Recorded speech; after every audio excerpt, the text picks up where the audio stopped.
Dinesh D'Souza, you have written the End of Racism. We'll get into in much detail what you have to say here. But I mean, you start from really almost turning a lot of the liberal analysis of racism on its ear by claiming that racist society, as we've known it historically, and a lot of the defenses the black community has put up against a racist society are out of date, outmoded, that they're no longer needed. Give me a little bit more insight into that background. Look, there are three possible reasons why groups can differ. The first is genes or genetic differences. The second is culture. And the third is discrimination and its institutional legacy. Right. I reject both the liberal view, which holds that black failure is largely or mainly due to discrimination, and I reject the view that it's genetic. So I focus on cultural differences. And I point out, for example, that in virtually every measure of academic achievement or economic performance, we find not just whites, but immigrants, Cubans, West Indians, Koreans, leapfrogging ahead of American blacks and claiming the fruits of the American dream. I think that this is because blacks have developed a culture that represents an adaptation to historical circumstances, but one that is today in some respects a liability or dysfunctional. Well, it's interesting because not only have you kind of turned a lot of the liberal arguments that the impediments to black society are externally set up by the white community, but you go further and say that this should be kind of an uplifting analysis for the black community because it says genetically you're not stuck and that you shouldn't be so fatalistic to believe that the only way your lot in life is going to improve is when white society improves their attitude. Yet, is it being received as an uplifting message by the black community?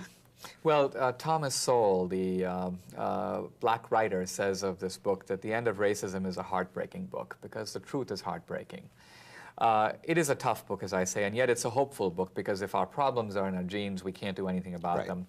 And if the problems of blacks are due to white racism, I don't know of any way, even if we could magically get rid of white racism overnight, this would do nothing to increase black test scores, improve black savings rates or black rates of business formation, or strengthen black families or reduce black-on-black crime. Those are the most serious problems facing blacks. Now, for a generation, people have said you cannot point to these problems because to do so is blaming the victim. Right.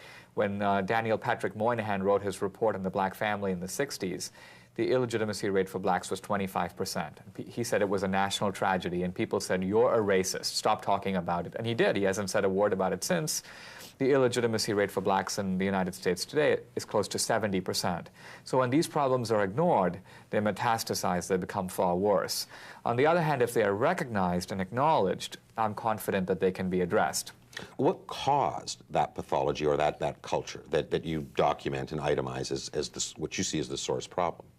Well, first of all, it's not solely caused by poverty. One of the contributions of the book is it disputes the so-called culture of poverty analysis that goes back to the 60s. I point out, for example, that Asians and whites who come from poor families making less than $20,000 a year score higher on tests of academic achievement than blacks who come from families earning over $60,000 a year. I point out that poor blacks have a much higher illegitimacy rate than poor whites, for example, and so on. I think one of the reasons for this is that blacks have had a unique experience in the United States, differing from that of immigrants. And it's not surprising that as a result of that experience, blacks have developed a culture, a set of attitudes, values, behaviors that are formed out of the crucible of that experience. For example, I point out that while Americans have traditionally been hostile to the federal government, viewing it as the enemy of rights. For blacks, the federal government has been a deliverer of rights, a provider of rights.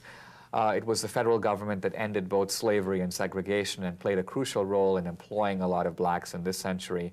It was the main force behind affirmative action, for example. Many blacks owe their middle-class status to the government. So it's not surprising that blacks have a cultural orientation that looks at government sympathetically.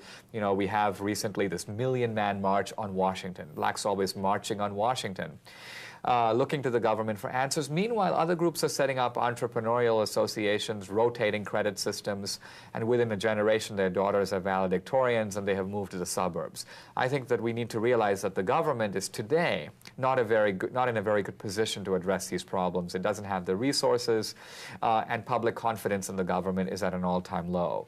When you talk about this culture or the pathology of the black community, I mean, reliance on government, the normalization of illegitimacy, the worship of the outlaw, hero and see these as kind of the negative attributes that in fact are keeping the black community back. I mean, others have pointed to those same attributes as almost kind of the evidence of the authenticity of black culture, saying that if you can't compete with white society, you have to have some esteem, and that this, in fact, is, we shouldn't be measuring black culture against white cultural yardsticks, I guess.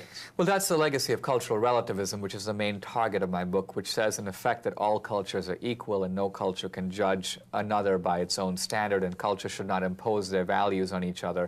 I argue that this relativism played an important historic role. It helped to undermine the old racism, which was based on the notion of a hierarchy. The old racists basically said that you have savages, you have barbarians, and you have civilization, and we whites are the only people capable of civilization. Right. Relativism was a way to undermine that racist totem pole, but it's created a new problem because it now makes it difficult to recognize that black culture is in some respects inferior to white culture, at least functionally inferior to achieve those ingredients of success that blacks and whites both want.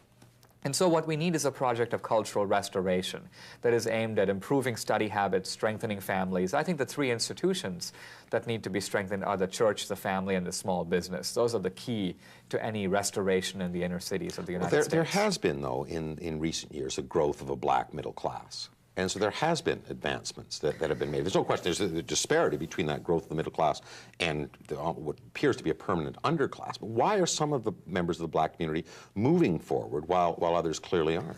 Well, it's one of the great ironies of desegregation and affirmative action. People forget that segregation subsidized the ghetto in a weird way, because segregation essentially guaranteed that a black lawyer, a black doctor, a black school teacher, a black drug dealer, and a black pimp all lived on the same street.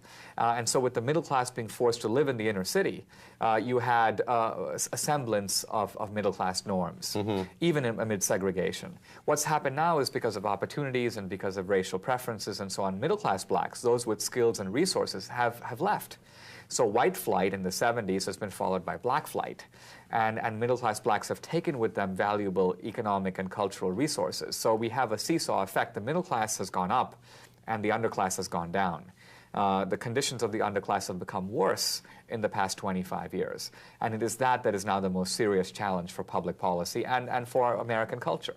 Now, you reject the notion that American society is systemically racist, but you do say that we practice, which you've introduced a term, which is interesting, rational discrimination. That is that we do discriminate, but that there is a certain rationalism to the way we discriminate. And I think one of the examples that's used all the time is the cab driver who might be driving past a black youth in urban America will not pick them up because their experience is that a black youth is 5 times more likely to commit violent crime than a white youth.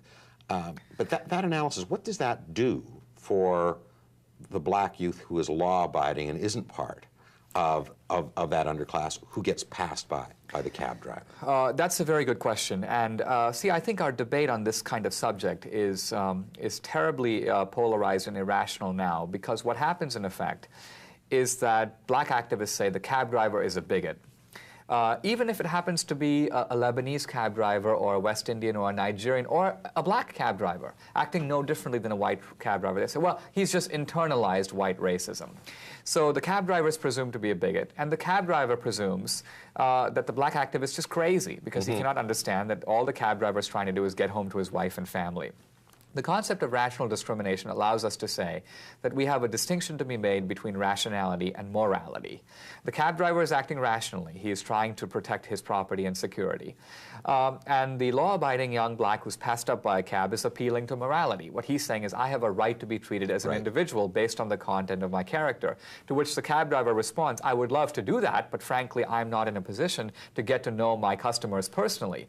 If I could ask you about your family, about your crime rate, about whether you have a criminal record and so on, it would be one thing. So we have a tragedy. And I think what we have to do is ask whether the law-abiding African-American's right not to be inconvenienced, right to get a cab is more important, or the cab driver's right to protect his life and his cab. And I think that in this case, it is the cab driver's right that is more important. So you go a step further. You say that rather than focusing on the cab driver as a bigot, what this law-abiding black youth who can't get the cab ride, or in fact gets stopped unduly by the police because they have that same kind of socialization, that same experience of dealing with black violence, black crime. What he should be doing is blaming his black brethren who is a criminal, and that in fact, or if not blaming, at least recognizing that that is the source of the problem. Look, immigrant groups have always said, for example, Italian communities living in New York would always be exceptionally angry if the grandson Vito was caught stealing or was caught involved in some crime, because they would say, look, you are giving the Italian community a bad name. In other words, you are making us all look like we are part of the mafia or part of organized crime, and we will be especially severe on you. There is absolutely no such accountability, at least on no systematic level in the black community. That the reason that the cab driver is acting this way is because the Sentencing Commission, a liberal advocacy group, recently released a study. 1 in 3 African Americans in the United States is on any given day in prison, on parole, or on probation. These are staggeringly high crime rates. And the point is, by changing those patterns of behavior, we make rational discrimination less likely. I argue that that's the best anti-racism now. But, and in doing this, I mean, you also kind of excoriate a lot of the black leadership. You call them race merchants, the notion that they profit, they exist by virtue of having an underclass. Well, I say that they recognize that the scandalous sufferings of the underclass provide the political capital that justifies transfer payments to the middle class. In other words, right now, for example, there are programs that mainly benefit middle-class blacks in which the government provides set-asides, discounts in buying radio stations, preferences to get into Princeton, and so on. Believe me, there are no blacks very few blacks from the ghetto going to Princeton. It's the sons and daughters of Jesse Jackson, of government workers, of Hispanic doctors, and so on. So the point is this: if somehow the ghetto disappeared overnight, if it could somehow end, isn't it true that Americans would immediately begin to say, well, why is Jesse Jackson's kids, who have every advantage in life, getting a preference to go to Berkeley or getting a government contract? The political capital that supports these preferences would disappear. So there is a weird dependency. It's not that the underclass is dependent on the civil rights establishment, it's the other way around. But that, I mean, that says a terrible thing about the motivation of a lot of these leaders. I mean, you can't truly believe that Jesse Jackson wouldn't be absolutely delighted in the eradication of poverty or racism. Oh, absolutely. And he's not doing this so his kids can go to Princeton on a No. preferential I'm not basis. saying that, but I think there's a sophisticated form of economic and political analysis that recognizes now that institutions develop vested interests. For example, the civil rights movement has an institutional interest in blaming racism for black problems and in not paying much attention to the most tragic sufferings of the underclass. And therefore, if you look at a group like the NAACP, it's much more concerned about finding out that there are people who go to Denny's who can't get a meal, and much less concerned, for example, with programs to strengthen black families.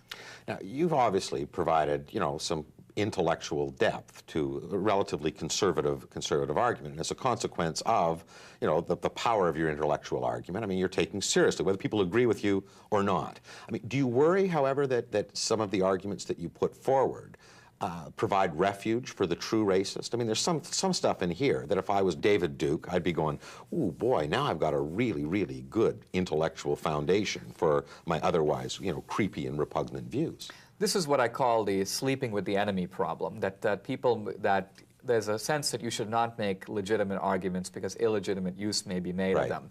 I think that the opposite is true, that the public taboos surrounding race, the fact that people cannot speak what's on their mind. When I often speak on campuses, young people will come up to me and they say, well, much of what you say makes sense, but I'm white. I could never say that. I would be hounded off the podium. Well, you talk about your own ethnic immunity. That's right. That by virtue of coming from Bombay, you can say things that a white guy couldn't say. And I'm trying to use that immunity to widen the parameters of debate in the right tone, because I believe that when these topics are not addressed, then the Dukes and the Farrakhan's of this world are strengthened, because they say, in effect, we are speaking to the secret, suppressed longings of people. The mainstream politicians won't touch the issue. So there's been a racial polarization in which people on the right and on the left have been strengthened by this kind of radicalization. I think that when these issues are aired, are candidly discussed, that the effect will be to come up with more sensible policies. Now, it'd be no surprise that liberals would not embrace your analysis or your book, but you've had surprisingly little support from the conservative black community. In fact, I think some of your former colleagues have resigned from the American Enterprise Institute, of which you're part, and said some terrible things, the Mark Furman of public policy. Why aren't you getting more support from the conservative elements of the community? Well, two black conservatives have criticized me quite harshly, and one of them, I think, in a rather ill-considered moment that he, I think, has regretted, said that. That's an example of the kind of poisonous rhetoric, I think, that prevents the debate from moving forward. But other black conservatives, including Thomas Sowell, many others have rushed to my defense. So there are two sides of this. And I also point out that there are many liberal scholars, African-American scholars, ahead of the NAACP, ahead of the Equal Employment Opportunity Commission, who have praised the book. So the book is getting a very unexpected reception across the spectrum.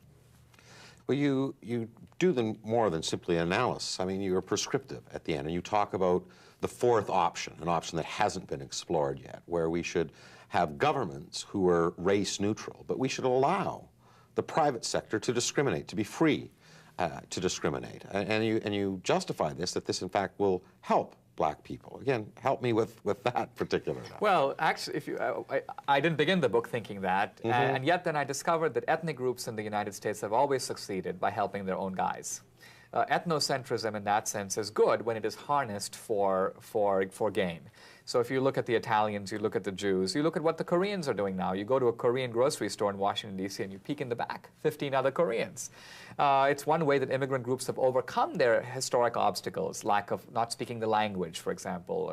If you don't this Korean grocery store owner is functionally practicing discrimination. He's not hiring quotas. He's discriminating in favor of his own, and I think that that's good. But I mean, that's happening already. You're not seeing any people saying that, you know, the real problem with American society is that black businessmen are hiring too many white people. No. See, what we have now is a double standard in which discrimination on the part of minorities is okay, but discrimination on the part of whites is not. The Republicans have talked about the race-neutral society, color blindness. Well, the problem with color blindness is because blacks are not competitive with other groups. If you strictly enforced color blindness in the public sector and the private sector, there would be almost no blacks at MIT. Blacks would begin to vanish from many selective professions. The irony of legalizing private discrimination is I am quite confident that there would be far more discrimination in favor of blacks than against blacks. Virtually every public company today, IBM, AT&T, Procter & Gamble, discriminates in favor of blacks, and that would continue, and I think it's okay. It should continue. You don't think that that discrimination is a function of the kind of the government sanction that says affirmative action is good? Not anymore. It used to be. But what's happened is that these companies and these universities have set up affirmative action sectors within their companies so that even if the government were to step back, I think many of these policies would continue. In fact, when I was a member of the Reagan administration, the government had talked about ending racial preferences, and there was an outcry. And many heads of companies said, oh, no, don't do that, or if you do that, we will continue to do what we're doing. Affirmative action has, in that sense, become a way of life. I'm worried that if we outlaw affirmative action, a great deal of government intrusion would be required to go to private companies and force them, don't act this way, don't hire this guy instead, almost on the same scale as was required a generation ago to uproot the old discrimination. You have no concerns that we might revert back to the old Jim Crow status where I'm a restaurant owner and I just say, well, then no black people are going to eat here? Well, remember that the restaurant owners did that in part because the prejudices against blacks eating alongside whites in restaurants were so severe that many restaurant owners, in effect, claimed racial discrimination. They said, we don't have anything against blacks, but none of our customers would come. Well, this is this is one way in which the world has changed. And moreover, the law in the United States basically says if you have a restaurant or a motel and you put up a sign open to the public, you are a quasi-public institution, so you are held to different standards than, say, a private company. What do you say to the well-meaning critics who say, you know, you have opened up a debate that has been too long muted or one-sided? And in fact, there are serious problems with affirmative action and the preferential treatment system that we have put forward. But in doing it the way you've done it, you inflame the argument further. You make black people crazy. You make black people say horrible things about you. You give ammunition to white racists who otherwise would be left to their anti-intellectualism. I think the opposite is true. I think this is a subject on which many normally sensible people lose their reason. And so, for example, you have a Washington Post reviewer of my book say, D'Souza promotes theories of genetic superiority, even though I explicitly say the opposite. Or you will have people say, well, he says that slavery is a racist institution, exclamation point, as though this settles the matter.